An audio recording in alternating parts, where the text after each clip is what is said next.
Good morning all of you. Shri Shyam education group Chandwaji में आपका स्वागत है। हम बीएससी फर्स्ट ईयर की बॉटनी क्लास में हैं, जिसमें हमने लास्ट क्लास में मेंडल के बारे में पढ़ा था। जो आनुवांशिकी वाली यूनिट है वो स्टार्ट की है फर्स्ट, जिसमें अभी तक हमारी 2 क्लासें पूरी हो गई हैं। तो हम इसमें देख रहे थे कि आनुवांशिकी का फादर है जो मेंडल को कहा जाता है। वो क्यों कहा जाता है? क्योंकि इन्होंने मटर के पौधे पर इतने प्रयोग किए और इन्होंने सर्वप्रथम बताया कि कुछ ऐसे कारक होते हैं जो कि लक्षणों को एक पीढ़ी से दूसरी पीढ़ी में ट्रांसफ़र करते हैं। तो ये जो लक्षण एक पीढ़ी से दूसरी पीढ़ी में ट्रांसफ़र होते हैं, तो इन लक्षणों को आनुवांशिकी लक्षण कहते हैं। और ये आनुवांशिकी लक्षण ट्रांसफ़र होते हैं एक पीढ़ी से दूसरी पीढ़ी में किसके द्वारा? किसी फैक्टर के द्वारा। किसी फैक्टर के द्वारा। फैक्टर कहा मेंडल ने इनको, या कारक कहा। और इस कारक के 2 विकल्पी होते हैं। इस कारक के, इस जीन के 2 विकल्पी होते हैं, जिनको हम एलील कहते हैं। 2 विकल्पी या एलील होते हैं। तो एक लक्षण के लिए एक जीन, एक लक्षण के लिए एक जीन हो और उस जीन के 2 विकल्प हों। ये विकल्प यदि समान हैं तो इसे कहते हैं होमोजाइगस, और यदि ये असमान हैं तो हम इसे कहते हैं हेटेरोजाइगस। ठीक है। तो इस तरह से जो फैक्टर हैं, एक जीन जो है उसमें 2 एलील पाए जाते हैं और वो एक लक्षण को प्रकट करते हैं। यदि 2 जनक प्लांट लें हम, जैसे मान लो हमने एक जनक ले लिया, फर्स्ट जनक और दूसरा जनक। यदि हमने इसके लक्षण लिए, इसका लक्षण ले लिया हमने, इसके युग्मक और इसके युग्मक, इन दोनों को आपस में फ्यूज करवाया, क्रॉस करवा दिया, तो ये बन गया युग्मनज। तो इस युग्मनज, ये जो बनने वाली प्रोसेस है उसको हम कहते हैं संकरण। संकरण कहते हैं कि एक जनक के युग्मक दूसरे जनक के युग्मक मिलकर और युग्मनज बनाते हैं, या ये संतति बनती है। इस संतति बनाने की प्रोसेस है उसको हम संकरण कहते हैं। और ये जो संतति बनी उसको हम F1 जनरेशन कहते हैं। F1 जनरेशन को F1 जनरेशन से यदि हम क्रॉस करवा दें, F1 जनरेशन से F1 जनरेशन को क्रॉस करवा दें और जो संतति बने तो हम उसको F2 जनरेशन कहते हैं। F2 जनरेशन कहते हैं। ठीक है। तो F1 जनरेशन, जो 2 जनक हैं उनके युग्मक आपस में मिलकर जो पहली संतति बनाते हैं वो F1 जनरेशन कहलाती है। और F1 जनरेशन का कोई सदस्य है वही दूसरे सदस्य से मिक्स हो, F1 जनरेशन के साथ मिलकर संतति बनाए, तो फिर वो कहलाती है F2 जनरेशन। हमने मटर के पौधे के बारे में बात की थी। मटर के पौधे में 7 द्विप्रयासी लक्षण पाए जाते हैं। अब इसका एक एक कैरेक्टर को लेके मेंडल ने संकरण करवाया। सबसे पहले हम हेडिंग डाल देंगे एक संकर क्रॉस। एक संकर क्रॉस। एक संकर क्रॉस जिसे हम कहते हैं मोनोहाइब्रिड क्रॉस। Monohybrid cross. तो इसको समझने के लिए सबसे पहले हम कोई भी एक कैरेक्टर, जो मेंडल ने बताए थे मटर के 7 कैरेक्टर होते हैं, मटर में 7 द्विप्रयासी लक्षण पाए जाते हैं। द्विप्रयासी लक्षण पाए जाते हैं। तो पहला था प्लांट हाइट, है ना, प्लांट हाइट। दूसरा था एक्सिस ऑफ फ्लावर, कि फ्लावर कहाँ पर लगता है। फिर उसके बाद में पोड शेप, पोड कलर, उसके बाद में है seed shape, seed colour and seed coat colour, seed coat colour. ठीक है, इस तरह से ये 7 विपर्यासी लक्षण कॉन्ट्रास्टिंग कैरेक्टर हैं। तो पहले हम इसकी बात करते हैं। ठीक है, इसमें जो डोमिनेंट था वो टी और टी था, और रिसेसिव था वो small T and small T था। ये देखा हमने। तो ये तो लंबा पौधा बनता है इससे तो, और इससे बोना पौधा बनता है। ठीक है, अब एक लक्षण के 2 जो एलील हैं वो ये हैं। यदि लंबा पौधा लेते हैं हम तो ये टी टी, और छोटा पौधा लेते हैं तो स्मॉल टी टी। तो यहाँ पर हम कहते हैं कि मान लो कि 2 पौधे लिए हमने, ये जनक ली, जनक पीढ़ी, जनक पीढ़ी, जिसमें हमने एक मादा प्लांट लिया और एक नर प्लांट लिया, नर पादप और एक मादा पादप।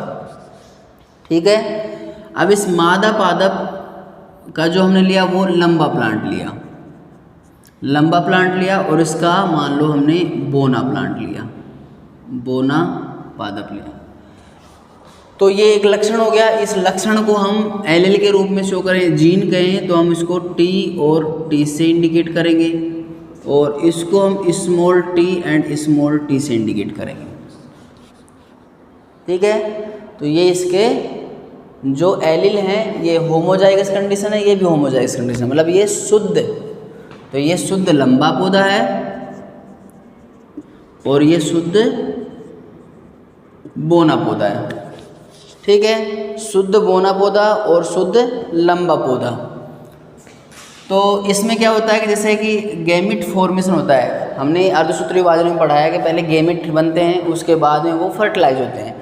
तो यहाँ पर इसके गैमिट बने तो मान लो कि यहाँ पर ये इसका टी बन गया और इसका ये टी बन गया, ये 2 गैमिट बन सकते हैं। ठीक है, इसका भी यहाँ पर देखें हम, ये स्मॉल टी है और इसका भी ये स्मॉल टी बन गया गैमिट। ठीक है, अब इनकी संतति दोनों का युग्मन, ये युग्मक है, अब ये युग्मक हैं, ये भी युग्मक हैं और ये भी युग्मक हैं। इसके युग्मक और इसके युग्मक साथ में आके और संतति बनाए, है ना। तो मान लो कि ये इसके साथ आता है, तो यहाँ पर टी और स्मॉल टी बन गया। इसके साथ मान लो कि ये आता है, तो ये स्मॉल, ये कैपिटल, इसके बाद ये आता है और ये आता है, तो इसके बाद में ये बन गया टी और टी, इसके बाद ये आता है और ये आता है, इसके बाद ये बन गया टी एंड टी। तो ओल जो सब थे वो बने क्या, टी एंड टी। ठीक है, तो हम इन सब को यहाँ पर शो कर सकते हैं जैसे टी एंड टी। ये हो गई इसकी संतति, ये हो गई इसकी संतति, या हम कह सकते हैं इसको F1 जनरेशन। ठीक है, या हम इसको कह सकते हैं हेट्रोजाइगस, हेट्रोजाइगस,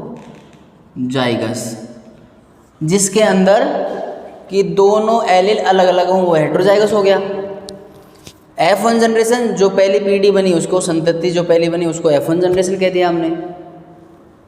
ठीक है, अब इसका लक्षण क्या रहा, लक्षण क्या था कि यहाँ पर हमने देखा था कि डी है जो लंबा पौधा है वो डोमिनेंट है, प्रभावी है, और छोटा पौधा वो अप्रभावी है। तो दोनों जब साथ होंगे तो जो प्रभावी होगा वो अपने लक्षण प्रकट करेगा। इसका मतलब ये हो गए सारे लंबे लंबे पौधे।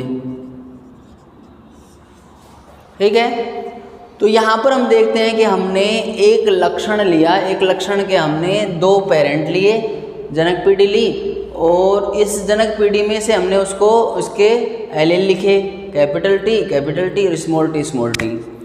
इसके बाद इसके एलील हैं वो गैमिट फॉर्मेशन करेंगे। गैमिट फॉर्मेशन में अर्धसूत्री विभाजन होता है जिसमें आधे क्रोमोसोम अलग हो जाते हैं, आधे क्रोमोसोम अलग हो जाते हैं। इसी तरह से एक जो जीन है उसके आधे लक्षण एक तरफ चले जाएंगे, आधे, क्योंकि कॉपी थी, दोनों समान थी, होमोजाइगस कंडीशन में थे तो दोनों अलग अलग हो गए, ये भी दोनों अलग अलग हो गए।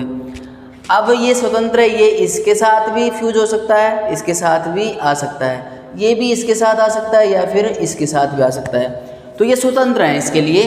तो यहाँ पर ये कितने भी इसके साथ आता है, इसके साथ आता है, तो ये सभी क्रॉस करके और एक बड़ा और एक छोटा टी हो जाता है।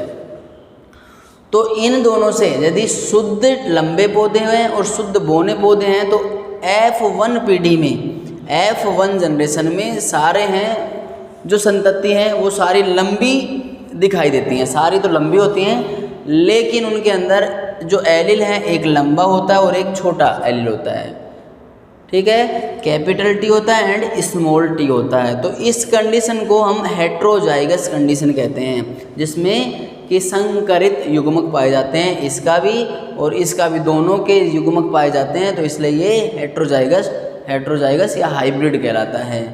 तो F1 जनरेशन में सभी जितने भी थे वो हाइब्रिड थे, लेकिन सभी पौधे लंबे थे, ठीक है। अब यदि मान लो कि ये हमारी F1 जनरेशन है, हमने कहा था कि F1 जनरेशन को F1 जनरेशन से क्रॉस करवाते हैं तो यहाँ पर F2 जनरेशन बनती है, ठीक है। F1 जनरेशन को F1 जनरेशन से क्रॉस कराते हैं तो हम इसको कहते हैं सेल्फिंग यानी स्वपरागण, हम इसको कहते हैं स्वपरागण उसी के साथ, मतलब ये F1 जनरेशन तो सबकी सेम ही है ना। तो यहाँ पर हम देखेंगे कि जैसे इसकी जगह हमने ये मान लो हमने ये ले लिया TNT और ये दूसरा ले लिया TNT, दोनों के बीच में क्रॉस करवा दिया। इस क्रॉस कराने के बाद में क्या होगा कि इसके गैमेट बनेंगे, इसके गैमेट बने, मान लो कि ये T बन गया और ये स्मॉल t बन गया, इसके भी गैमेट बन गए, ये T बन गया और ये T बन गया, ये गैमेट बन गए। इसके बाद में ये गैमेट है वो इसके साथ फ्यूज हो सकता है, ये T और T बन गया। इसके बाद ये गैमेट है वो इसके साथ मिल सकता है, ये T और ये स्मॉल t बन गया। इसके बाद ये और ये मिल सकता है तो ये भी T एंड T बन गया।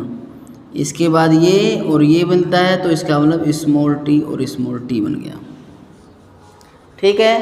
तो यहाँ पर हम लिखेंगे कि ये होमोजाइगस है और ये दोनों हैं जो हेट्रो हैं और ये वापस से होमो है। तो ये होमोजाइगस तो लंबा हो गया, ये हेट्रोजाइगस लंबा हो गया और ये होमोजाइगस बोना हो गया। बोना कैरेक्टर आ गया ना, ये स्मॉल कैरेक्टर T। तो हम देखते हैं कि इसमें मेंडल ने जो देखा, मेंडल के अकॉर्डिंग हम सोचें कि उसने क्या किया कि कुछ लंबे पौधे लिए और कुछ छोटे पौधे लिए, ठीक है। अब लंबे पौधे को हमने यहाँ पर मान लिया कि ये मादा वाला प्लांट है, मादा वाला प्लांट, और पुरुष वाला नर वाला प्लांट कैसे माना जाता है कि यदि हम जिसके परागकण काम में लें, जिसके परागकण लेकर किसी दूसरी स्टिग्मा पर लेके जाएं फर्टिलाइजेशन के लिए, क्योंकि हमने कहा था कि कृत्रिम हम आर्टिफिशियल ब्रीडिंग करा सकते हैं, है ना, हमारी इच्छा के अनुसार हम क्रॉसिंग करवा सकते हैं मटर के पौधे में, ये उसका कैरेक्टर था।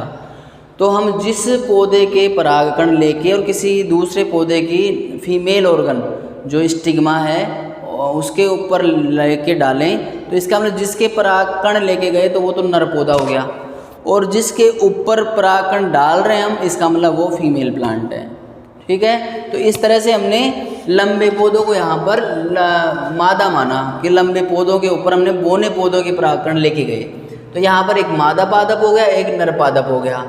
अब इनके गैमेट जो बनेंगे अर्धसूत्री के टाइम, जो अर्धसूत्री विभाजन के टाइम, तो ये गैमेट बन गए अलग अलग। तो ये दोनों आपस में फ्यूज होके पहली पीढ़ी में F1 जनरेशन में और T कैपिटल T और स्मॉल t आता है, मतलब कि पौधे तो लंबे होते हैं लेकिन इनमें जो एलील थे वो समान नहीं रहे, होमोजाइगस कंडीशन में नहीं रहे, ये केवल हेट्रोजाइगस कंडीशन बनती है।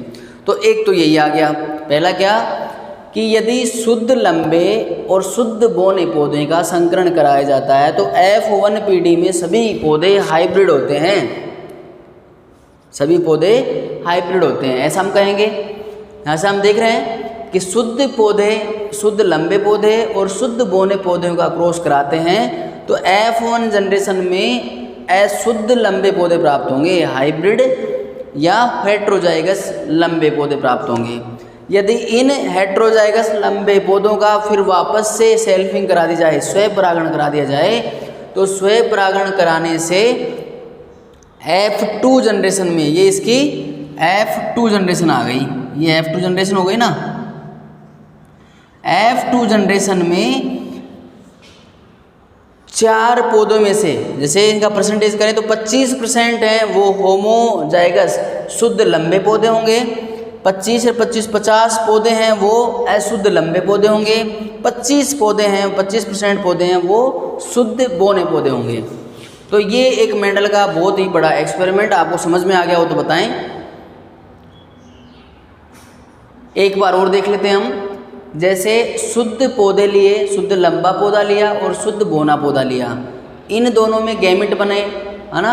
गैमेट बनने पर ये दोनों अलग अलग युग्मक अलग अलग हो जाते हैं। अलग अलग होने से फिर जो युग्मक हैं, नर के युग्मक मादा के युग्मक आपस में मिक्स होंगे, क्योंकि नर का युग्मक मादा के साथ मिक्स होगा तो ये इसके साथ मिक्स हो सकता है, इसके साथ भी मिक्स होता है। तो ऐसे करने पर सारे केवल हाइब्रिड ही आते हैं, मतलब एक में लंबा और एक में छोटा आता है। तो F1 जो पीढ़ी, पहली पीढ़ी जो डेवलप होती है वो शुद्ध लंबे नहीं रहते हैं, लेकिन लंबे पौधे रहते हैं, अशुद्ध लंबे हेट्रोजाइगस कंडीशन में रहते हैं, हेट्रोजाइगस कंडीशन में रहते हैं।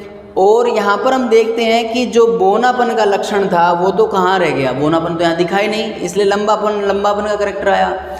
लेकिन यदि इसी पीढ़ी F1 पीढ़ी का इसी पीढ़ी के साथ में, इसी के साथ में यदि संकरण करा दिया जाए तो जो F2 जनरेशन आती है, जैसे F1 जनरेशन का F1 जनरेशन के साथ क्रॉस कराया जाए तो F2 जनरेशन बनती है।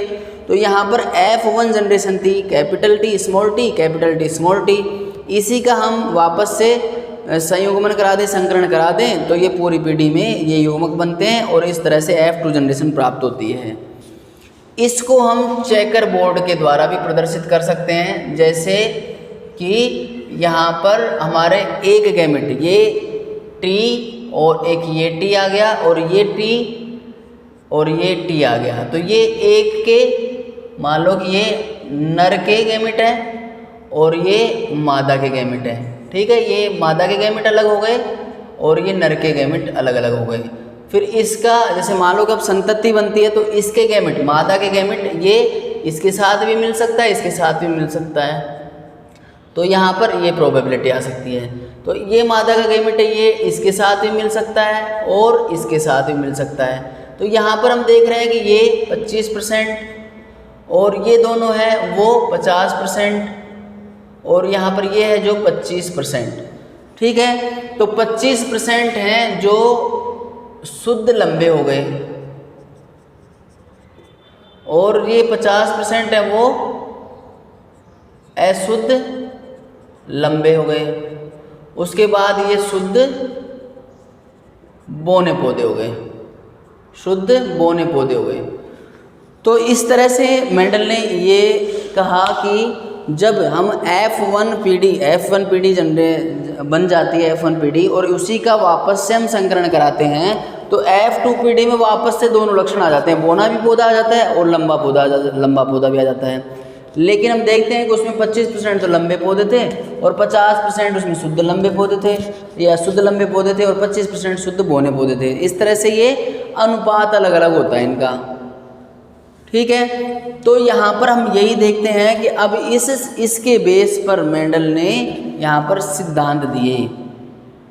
यहाँ पर इसके बेस पर हम देखते हैं कि यहाँ पर फिनोटाइप आपको क्या नज़र आ रहा है। यहाँ पर लंबे पौधे कितने हैं तो ये इसको हम कहते हैं फिनोटाइप में हम क्या करते हैं कि पौधे के जो लक्षण हैं उसके बेस पर कहते हैं हम। तो लंबे पौधे ये हैं तो इन पौधों का कितना हो गया, इसका हम 75 और इसका 75 हमने मान लिया और इसका हमने 25 मान लिया, तो ये रेशियो आ गया। यदि हम इसको काटें तो 25-75 और 25 कम 25, ये 3:1 आ गया फिनोटाइप। तो 3 पौधे लंबे और 1 पौधा छोटा होता है, ये इसका फिनोटिपिक रेशियो आ गया। अब यदि हम जीनोटिपिक रेशियो करें, जीनोटाइप जीन के बारे में कि वो होमोजाइगस है या हेटेरोजाइगस है, तो होमोजाइगस में केवल 1 प्लांट है और इसमें ये हेटेरोजाइगस में 2 प्लांट हैं और ये है फिर वापस से होमोजाइगस है। तो ये तो शुद्ध लंबा शुद्ध पौधा है और ये अशुद्ध लंबा पौधा है और ये शुद्ध बोना पौधा है। ठीक है, तो ये हमारा जीनोटाइप प्राप्त हुआ। तो इस पूरे एक्सपेरिमेंट से हम कहते हैं कि यदि लंबा और बोना पौधा क्रॉस कराया जाए तो उसका जो जीनोटाइप है फिनोटाइप वो 3 और 1 प्राप्त होता है और इसका जीनोटाइप है वो 1, 2 और 1 प्राप्त होता है। ये बात इसका ये पूरे इस एक्सपेरिमेंट का रिजल्ट है। रिजल्ट का मतलब है कि यदि एक लक्षण को लेकर हम 2 जनकों में क्रॉस करवाते हैं तो F2PD में जाकर 25% पौधे लंबे होते हैं और 25% पौधे बोने होते हैं। ठीक है, और 50% उसमें अशुद्ध लंबे पौधे होते हैं। तो लंबे और बोने पौधे यदि देखें तो 75% लंबे पौधे होते हैं और 25% बोने पौधे होते हैं, जो कि हमारा आंखों से देखकर जो कैरेक्टर हम बता सकते हैं पेड़ पौधे लंबे और छोटे कितने हैं। तो हम देखेंगे कि ये 3 और 1 अनुपात है इनका, 3 पौधे लंबे हैं तो 1 पौधा छोटा है।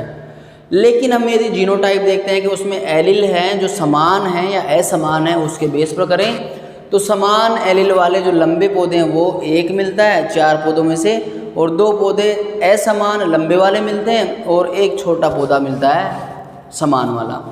तो इस तरह से ये फिनोटिपिक एंड जीनोटिपिक की जो रेशियो है वो प्राप्त होता है हमें। तो मेंडल के नियम में एक लक्षण को लेकर हम क्रॉस कराते हैं तो इसके बेस पर मेंडल ने एक नियम दिया, उसे कहते हैं हम कि मेंडल द्वारा प्रतिपादित जो नियम है उसमें कहेंगे कि पहला नियम है प्रभाविकता का नियम।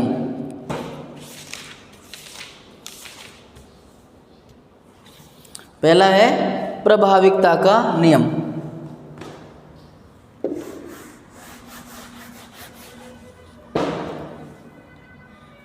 मेंडल के नियम।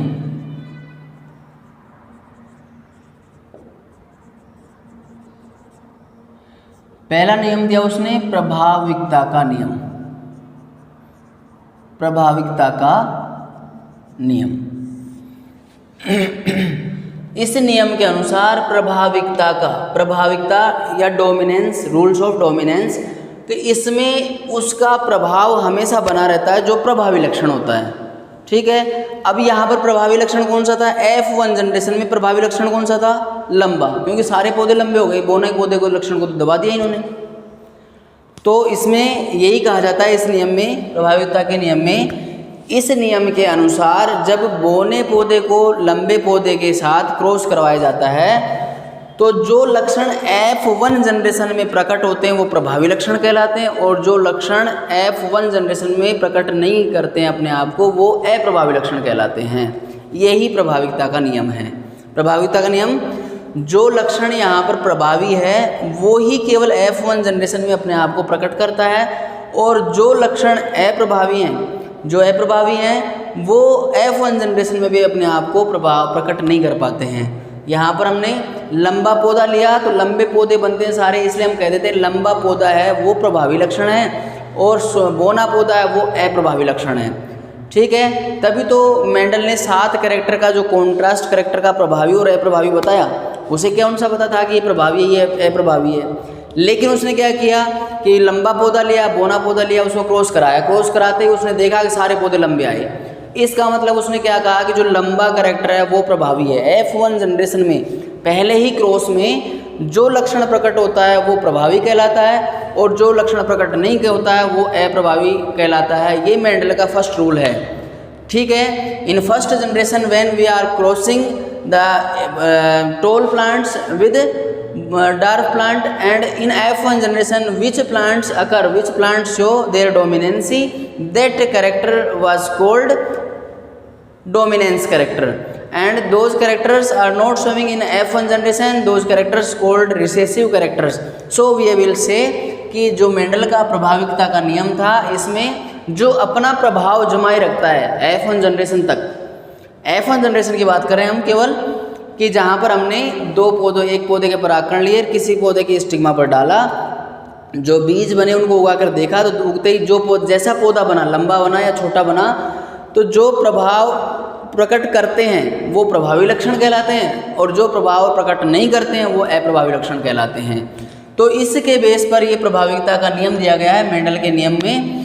मेंडल ने इस नियम को सिद्ध किया कि ये प्रभावी नियम है और ये अप्रभावी नियम है। तो मेंडल ने सबसे पहले जो मटर के 7 कॉन्ट्रास्ट कैरेक्टर थे उनको बांट दिया कि जब भी हम क्रॉस करते हैं तो ये जैसे टोल वाला प्लांट है तो टोल एक प्रभावी लक्षण है, ये बार बार आता है, ये अपना प्रभाव जमाता है और छोटे वाले को दबा देता है F1 जनरेशन में। इसी तरह से हम जो फली का आकार देखें तो झुर्रीदार, गोलदार, तो गोल प्रभावी होता है। ऐसे ही हम उसका कलर देखें फली का, तो हरा और पीला, तो हरा कैरेक्टर प्रभावी है क्योंकि हरी बार बार उसको प्रभाव डालता है, पीला फली का जो कलर है वो कम आता है। तो इस तरह से मेंडल ने मटर के जो 7 कैरेक्टर थे उनको उसने क्लासिफाइड कर दिया प्रभावी और अप्रभावी रूप में इस नियम के बेस पर। तो हम कह सकते हैं कि एक माता पिता की यदि कोई संतान है और जो कैरेक्टर पहली संतान में, जैसे मान लो कि जैसे मेरे माता और पिता से मेरे को जो कैरेक्टर प्राप्त हुए, तो मेरे कैरेक्टर, मेरे अंदर जो कैरेक्टर प्राप्त हुए जो उनके अंदर प्रभावी कैरेक्टर थे, और वो कैरेक्टर मेरे अंदर छुप गए जो अप्रभावी कैरेक्टर थे। ठीक है, तो माता पिता से संतति के अंदर वो कैरेक्टर प्रभाव वो कैरेक्टर आते हैं जो प्रभावी होते हैं, वो अपना प्रभाव दर्शाते हैं जो प्रभावी कैरेक्टर होते हैं, और अप्रभावी कैरेक्टर छुप जाते हैं, वो दिखाई नहीं देते हैं। हो सकता है कि इसमें जब हमने किया कि हमारी जो फर्स्ट जनरेशन है उसमें वो प्रभाव नहीं दिखाता, लेकिन सेकंड जनरेशन के अंदर वो अपना प्रभाव दिखाता है। इसका मतलब कि एक दादा की संतान अपने पोते के अंदर जो अप्रभावी कैरेक्टर, दादा के अंदर जो अप्रभावी कैरेक्टर थे वो पोते के अंदर आ सकते हैं, लेकिन उनके बेटे के अंदर अप्रभावी लक्षण नहीं आएंगे। तो माता पिता की संतान के अंदर जो माता पिता में पाए जाने वाले प्रभावी लक्षण हैं वो तो संतति के अंदर आ जाते हैं, और जो कैरेक्टर नहीं आते हैं, जो अपना प्रभाव शो नहीं करते हैं, वो अप्रभावी लक्षण कहलाते हैं। लेकिन यदि उस संतति के नेक्स्ट जनरेशन में F2 जनरेशन में अप्रभावी कैरेक्टर जो दादा में थे वो पोते में आ सकते हैं, और वो प्रभाव कहलाते हैं अप्रभावी लक्षण, है ना। तो अप्रभावी लक्षण पोते के अंदर प्रभावी दर्शा सकते हैं। जैसे हम कभी कभी देखते हैं कि अखबार में न्यूज़ आती है कि किसी बच्चे के पूंछ आ गई, किसी बच्चे के कान बड़े बड़े हो गए, किसी बच्चे के बाल हो गए पूरे शरीर पर। ऐसे बहुत सारी चीज़ें कि जो उसके पिताजी में नहीं थी, उसके दादाजी में थी, उसके दादाजी में भी नहीं थी, लेकिन उसके पूर्वजों में थी, है ना। पूर्वजों के लक्षण भी संतति में आ जाते हैं। तो इस तरह से आनुवांशिक लक्षणों का एक पीढ़ी से दूसरी पीढ़ी में ट्रांसफ़र होता है, और ट्रांसफ़र होने पर वो लक्षण प्रकट होते हैं जो कि माता पिता के अंदर प्रभावी लक्षण होते हैं, लेकिन अप्रभावी लक्षण संतति F1 पहली पीढ़ी में नहीं प्रकट होते हैं, ये दूसरी पीढ़ी में जाके प्रकट होते हैं। मतलब जो फर्स्ट जनरेशन गैप, मतलब एक पिता की संतान में वो कैरेक्टर प्रभावी कैरेक्टर ही शो करेंगे अपना प्रभाव को, अप्रभावी कैरेक्टर शो नहीं करेंगे। वो संतान की संतान में जाके और फिर अपना प्रभाव शो करेंगे अप्रभावी वाले भी। तो ये मेंडल का नियम है जो कि प्रभाविकता का नियम कहलाता है। तो प्रभाविकता के नियम के आधार पर हम इसको पूरे को एक्सपेरिमेंट को समझ सकते हैं, और ये इसको कहते हैं चेकर बोर्ड। चेकर बोर्ड ये जो मैथमेटिक्स में काम में ले जाता है, चेकर बोर्ड, जिससे हम इतना लंबा करने के बजाय हम चेकर बोर्ड से सीधा करके बता देते हैं कि ये 25% शुद्ध हुए, 50% ये हुए। ऐसे यदि हम सोचें, जैसे मान लो हमने रेड कलर लिया, कोई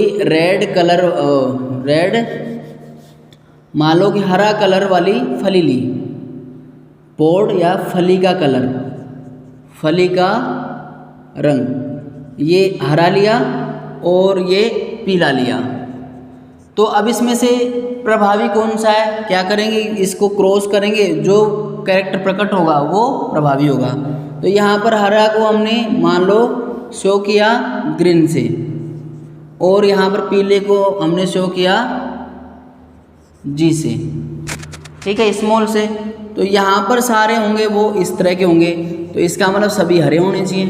फली का जो रंग है वो हरा होना चाहिए, वो डोमिनेंट है। लेकिन यदि दूसरी पीढ़ी में हम जाएंगे तो जी और जी इसको हम क्रॉस करवा देंगे चेकर ग्राफ से, चेकर बोर्ड से हम इसको ये करवाएंगे। तो जी और जी, कैपिटल जी स्मॉल जी, कैपिटल जी स्मॉल जी और स्मॉल जी। तो सेम वही तो आ गया, ये टी के बराबर आ गया, ये जी बराबर 1, ये जी और स्मॉल जी बराबर 2 और ये जी स्मॉल जी बराबर 1। तो ये हमारा जीनोटाइप, वापस से जीनोटाइप जो हमारा 1, 2 और 1 आ गया। और फिनोटाइप ये सारे हमारे ग्रीन हो गए, तो ये 3 हो गए और ये हमारा पीला हो गया, तो ये 1 हो गया, तो ये हमारा फिनोटाइप आ गया। तो सेम हमारा यही आ गया 3:1 हमारा फिनोटाइप और 1:1 हमारा जीनोटाइप। तो इस तरह से मेंडल के रूल्स हैं, वो मटर के पौधे के लिए कभी भी चेंज नहीं होते हैं, और मेंडल ने ये प्रभाविकता का नियम दिया। तो इसमें हम एक बात और ध्यान रखते हैं, एक इमेस्कुलेशन की टर्म्स है वो लिख लेंगे।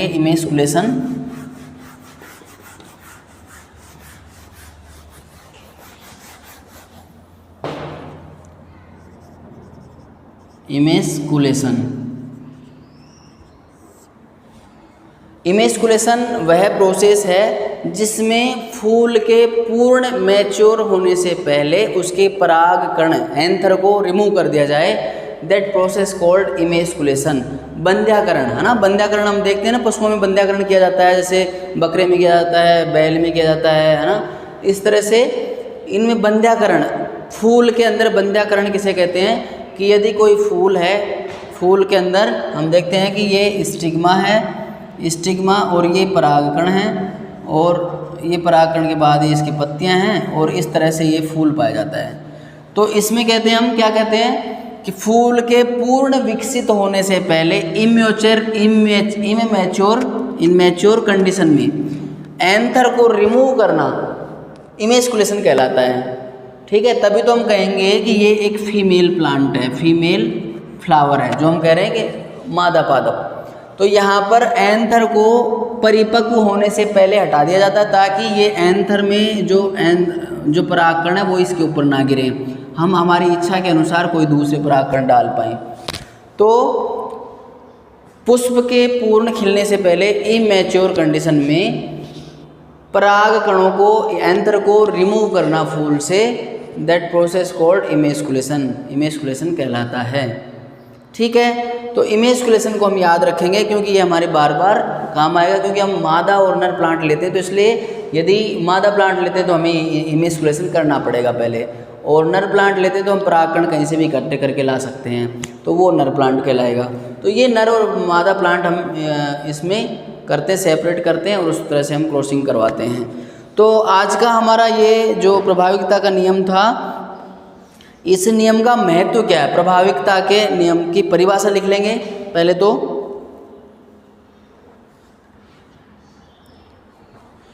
प्रभाविकता का नियम, जिसकी परिभाषा वे लक्षण जो फर्स्ट पीढ़ी में F1 जनरेशन में प्रकट होते हैं प्रभावी लक्षण कहलाते हैं, और वे लक्षण जो F1 जनरेशन में प्रकट नहीं होते हैं अप्रभावी लक्षण कहलाते हैं, ठीक है। एक विपर्यासी लक्षणों वाले जनकों में आपस में क्रॉस कराया जाता है, तो F1 जनरेशन में जो लक्षण प्रकट होते हैं वो प्रभावी लक्षण कहलाते हैं, जो लक्षण प्रकट नहीं होते हैं वो अप्रभावी लक्षण कहलाते हैं। तो प्रभाविकता के नियम का महत्व क्या है वो लिख लेंगे। प्रभाविकता के नियम का महत्व, प्रभाविकता के नियम है प्रभाविकता का, उसका महत्व क्या है कि मान लो कि जैसे किसी में डायबिटीज़ है, वो अप्रभावी लक्षण है, ठीक है, तो उसकी संतति में वो लक्षण प्रकट नहीं होगा। इसका मतलब जो प्रभावी लक्षण है वो प्रकट होंगे। तो यदि वो डायबिटिक वाला जीन होते हुए भी उसमें प्रभावी नहीं होता है वो, तो ऐसे ही बहुत सारी बीमारियां हैं जो डायरेक्ट F1 जनरेशन में नहीं आ पाएंगी। यदि वो अप्रभावी हैं तो वो मतलब सेकंड जनरेशन में आ पाएंगी, फर्स्ट जनरेशन में नहीं आएंगी। ठीक है, तो इसका यही फ़ायदा है कि अच्छी किस्म डेवलप करने के लिए हमें प्रभावी लक्षण यदि किस्म में मिलाने हैं तो उसमें प्रभाविकता का नियम काम करता है। प्रभावी लक्षणों को हम F1 जनरेशन में मिला के और अच्छी वैरायटी बना सकते हैं। ठीक है, किसी में आँख का रतौंधी पाई जाती है तो रतौंधी अप्रभावी लक्षण है, और कोई सही आँख वाली लड़की से उसकी शादी हो जाती है तो बच्चों में वो रोग नहीं आएगा। लेकिन दोनों ही रतौंधी वाले हैं तो बच्चों में वो आ जाएगा, क्योंकि फिर वो F2 जनरेशन हो गई जिसमें रतौंधी रोग आ जाएगा। ठीक है, तो F1 जनरेशन में ये प्रभाविकता के नियम का महत्व है कि जो अप्रभावी लक्षण है वो फर्स्ट पीढ़ी में जनरेट नहीं होते हैं, वो शो नहीं करते हैं अपने आप को, अतः हम वो वैरायटी डेवलप कर सकते हैं जो कि प्रभावी लक्षण शो करती है। तो ये प्रभाविकता का नियम का जो है उसका महत्व है, इसलिए ये नियम मान्य हैं। तो ठीक है, फिर इसके बाद में हम जो दूसरे नियम हैं और मेंडल के द्वारा दिए गए द्विसंकर क्रॉस और उसके अलावा जो त्रिसंकर क्रॉस वो करेंगे, और उसमें अलग से जो नियम है वो पढ़ेंगे, वो हम नेक्स्ट क्लास में पढ़ेंगे। Thank you.